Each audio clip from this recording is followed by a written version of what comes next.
English వస్తేనే మనకు ఉద్యోగాలు వస్తాయి, డబ్బులు వస్తాయని. ఇటీవల కాలంలో ఈ పిచ్చ ఎక్కువ పెరిగింది కూడా. ఆ పిచ్చకు కూడా కారణం మనం గుర్తుపెట్టుకోవాల్సింది, ఒక్కొక్కసారి మోసాలు చేయడం కూడా. దీంట్లో అందరం కూడా ఎలిమెంటరీ స్కూల్లో చదువుకున్నాం, పాత పాఠశాలలో చదువుకున్నాం.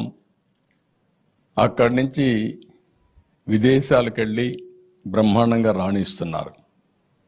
ఆ రోజు ప్రాథమిక విద్య ఇంగ్లీషులో చదువుకోవాలి. చదువుకునేది మాతృభాష తెలుగు భాష.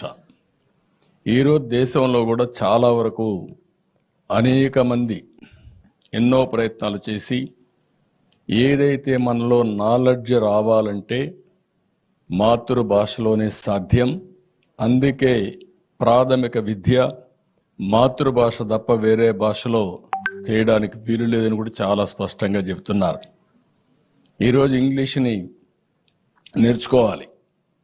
నేను కూడా ఒకటే చెప్తుంటాను ఎప్పుడు, ప్రపంచంలోనే అగ్ర జాతిగా తెలుగు జాతి తయారు కావాలనేది మా అందరి యొక్క ప్రగాఢ ఆకాంక్ష.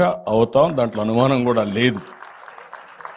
ఈరోజు గర్వంగా చెప్పగలుగుతున్నాం, ప్రపంచంలో ఏ దేశానికి వెళ్ళినా ఎక్కువ సంపాదన సంపాదించేది భారతీయులు. దాంట్లో 30% తెలుగు వాళ్ళు. అది తెలుగు జాతికే గర్వకారణం.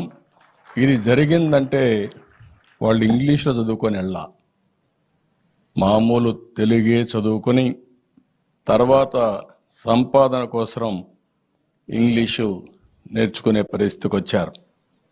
ఇంకొక విషయం కూడా చూస్తే, ఇక్కడుండే తెలుగు వాళ్ళకంటే విదేశాల్లో ఉండే తెలుగు వారికి తెలుగు జాతి అన్నా, తెలుగు సాంప్రదాయాలన్నా, మన నాగరికత అన్నా, సంస్కృతి అన్నా ఎక్కువ అభిమానం ఉంది. అయితే దురదృష్టం, ఇటీవల కాలంలో 5 సంవత్సరాలు ఒక ప్రభుత్వం వచ్చింది. ఏ ప్రభుత్వం అని చెప్పను. ఆ ప్రభుత్వం వస్తానే మాకే ఆశ్చర్యం వేస్తుంది. కొత్తగా వాళ్ళకే ఇంగ్లీష్ తెలిసినట్టు, మనకెవరికీ తెలియనట్టు.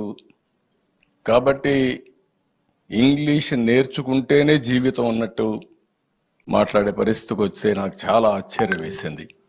ఎవరైనా మాట్లాడితే విరుచుకుపడిపోయే పరిస్థితికి వచ్చారు. నేను, పవన్ కళ్యాణ్ గారు, ఇక్కడే నాయకులందరూ హామీ ఇస్తున్నాం, భాషను కాపాడతాం, దీంట్లో అనుమానమే అక్కర్లేదు. అదే సమయంలో జీతం కోసం ఇంగ్లీష్ నేర్పిస్తాం, జీవితం కోసం తెలుగుని ముందుకు తీసుకెళ్తాం. దీంట్లో కూడా ఎవ్వరికి అనుమానం అవసరం లేదు.